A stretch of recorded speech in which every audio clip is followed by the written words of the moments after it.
Quand même le trajet de bus est agréable et apaisant, vous savez que vous vous dirigez vers le bon endroit. Bon matin, j'espère que vous allez bien. Aujourd'hui, je vous fais visiter la ville de Smoliane, ce petit joyau brut perdu au milieu des Rhodopes. La première chose qui m'a frappé en arrivant, c'est l'odeur familière des feux de cheminée. Ici, beaucoup de gens se chauffent au bois, et ça se sent. Allié au béton bulgare, tout cela renforce une étrange impression de familiarité en arrivant dans un lieu pourtant inconnu. Smoliane est une petite ville de seulement 30 000 habitants. La ville se regroupe essentiellement autour d'une petite avenue piétonne. C'est calme.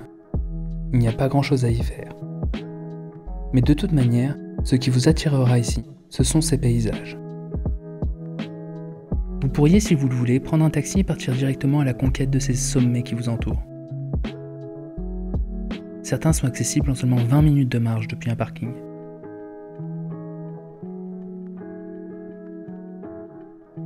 Je vous recommande toutefois de prendre votre temps et de vous promener d'abord au pied des montagnes.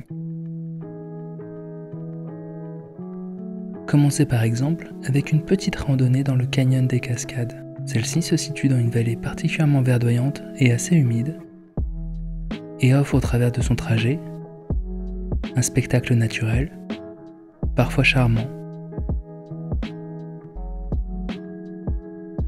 parfois impressionnant.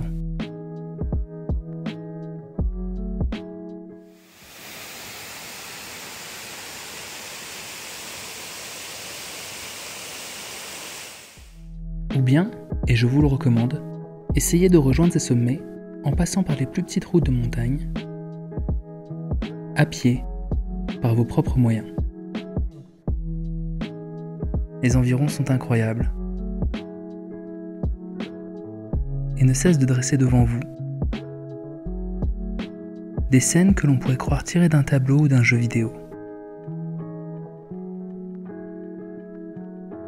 Telles ces forteresses rocheuses qui se dressent au loin de vous et donnent l'impression de n'attendre que votre arrivée. Ou tels ces points de vue qui, à la manière de certaines peintures du mouvement romantique ou du luminisme américain, vous invitent à la contemplation.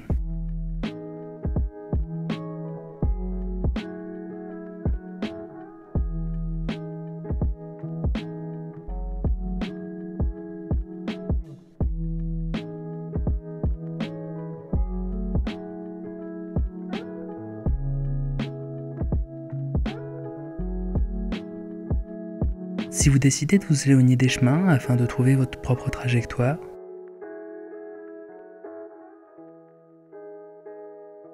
je vous recommande de vous équiper d'un bâton. Ces pentes sont plus raides qu'elles n'y paraissent.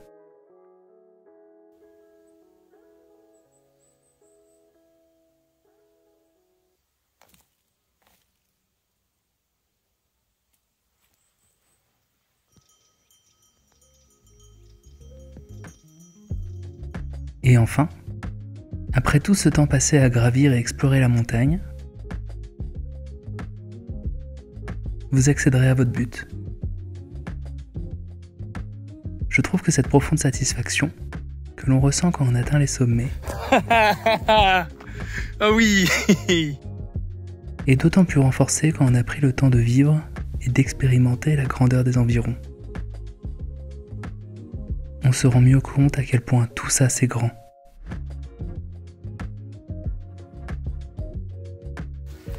Avant de passer à la deuxième partie de cette vidéo, qui sera peut-être un peu plus créative, on va parler du sens de la vie, tout ça, je vous invite, si vous le voulez bien, à mettre un petit like, un commentaire, vous abonner, etc. C'est toujours super agréable d'avoir une trace de votre passage, de voir que des gens s'intéressent à ce que moi j'ai envie de partager.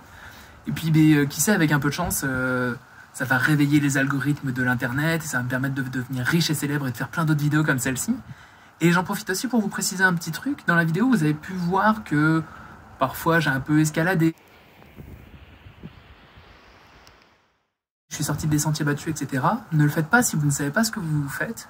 C'est dangereux. Le mois dernier, il y a une personne qui est morte comme ça dans la région. Et si vous préférez rester en sécurité, dites-vous que moi je l'ai fait pour que vous n'ayez pas à le faire. Cette ville ne surprend pas. D'abord on s'y sent petit, puis on se questionne. Qu'y a-t-il là-bas? On se perd. On trouve des compagnons et des distractions, des chemins tracés et des chemins oubliés. On se crée son propre chemin, puis on s'élève. On se trouve un but, on l'atteint, et on contemple, satisfait.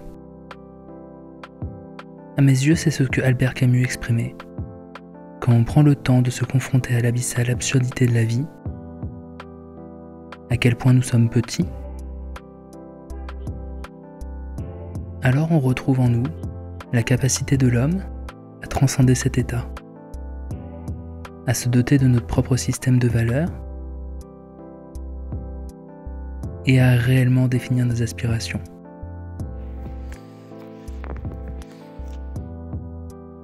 Un certain goût de sérénité et de liberté. Ah putain. Ah mais regardez, putain, qu'est-ce que c'est beau.